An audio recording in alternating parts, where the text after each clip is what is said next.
Perkenalkan, saya Yulia dari semester 5 Pendidikan Bahasa dan Sastra Indonesia dengan NIM 21103100008 dari Universitas Tangerang Raya. Di sini saya akan menjelaskan sedikit mengenai materi teks deskripsi mata pelajaran Bahasa Indonesia kelas 7. Teman-teman, hari ini kita akan belajar mengenai tes deskripsi mata pelajaran Bahasa Indonesia kelas 7. Sebelum masuk ke materi, saya memiliki gambar salah satu objek bersejarah yang ada di Indonesia. Kira-kira apa nama dari objek yang ada pada slide itu? Candi Prambanan. Apa kalian pernah mendengar atau pernah berkunjung ke Candi Prambanan? Bisakah kalian memberi contoh deskripsi singkat tentang Candi Prambanan berdasarkan gambar yang ada pada slide di atas? Contoh deskripsi singkat Candi Prambanan. Candi Prambanan terletak di Kabupaten Klaten, Jawa Tengah. Candi dengan pemandangan indah dan asri itu dibangun sekitar abad 9. Sekarang, coba perhatikan gambar lagi, kemudian berikan contoh lain pendeskripsian singkat mengenai Candi Prambanan. Dan berusaha mendeskripsikan Candi Prambanan, teman-teman secara tidak langsung telah belajar mengenai teks deskripsi. Lantas apa sih sebenarnya teks deskripsi? Teks deskripsi yang teks mendeskripsikan objek secara terperinci dan konkret supaya pembaca benar-benar memiliki gambaran nyata terhadap suatu hal. Sebagai catatan tambahan, terdapat beberapa objek yang bisa dijadikan alternatif dalam menulis teks deskripsi. Contoh objek yang pertama adalah kuliner Nusantara. Kuliner atau makanan-makanan yang ada di Indonesia.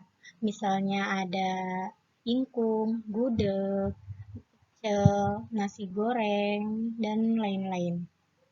Kemudian yang kedua ada bangunan bersejarah. Ada banyak bangunan bersejarah yang ada di Indonesia.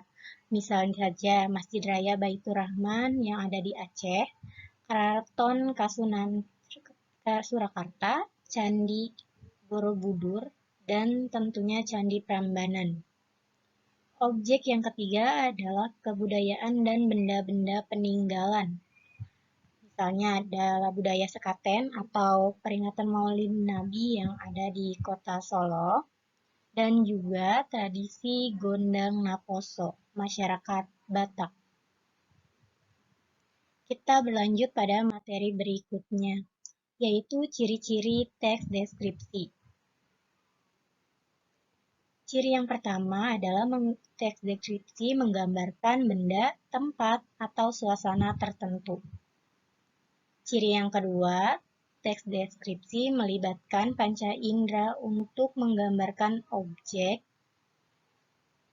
Ciri selanjutnya, teks deskripsi membuat pembaca seolah-olah dapat melihat atau merasakan objek yang diamati.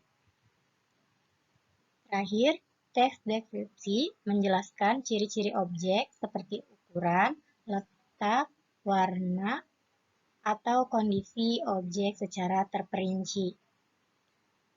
Lalu, apa sobat liter teman-teman pernah berpikir mengapa kita harus belajar mengenai teks deskripsi?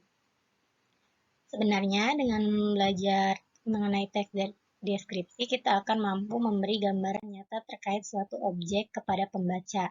Bahkan kita juga telah belajar bagaimana cara menggambarkan objek secara terperinci. Selain memiliki ciri-ciri dan tujuan, ternyata teks deskripsi juga memiliki ragam bahasa yang digunakan. Setidaknya ada 2 ragam bahasa yang digunakan dalam teks deskripsi. Ragam bahasa yang pertama, teks deskripsi menggunakan kata konkret atau bisa diserap panca indera pada kalimat perincian. Contohnya, Candi Prambanan memiliki pelataran yang luas. yaitu berukuran 390 meter persegi. Ragam bahasa yang kedua, teks deskripsi menggunakan kata kerja yang membuat benda mati seolah-olah hidup. Contohnya, pepohonan di sekitar Candi Prambanan menari-nari ketika terkena sepoi angin sore. Terakhir adalah struktur dari teks deskripsi. Struktur yang pertama adalah identifikasi. Identifikasi adalah gambaran umum tentang objek yang dideskripsikan, misalnya nama, letak, dan nama objek. Struktur yang kedua adalah deskripsi bagian.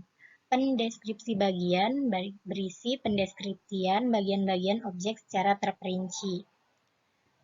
Struktur yang terakhir adalah simpulan. Seperti namanya, simpulan berisi intisari dari pendeskripsian objek di paragraf-paragraf sebelumnya.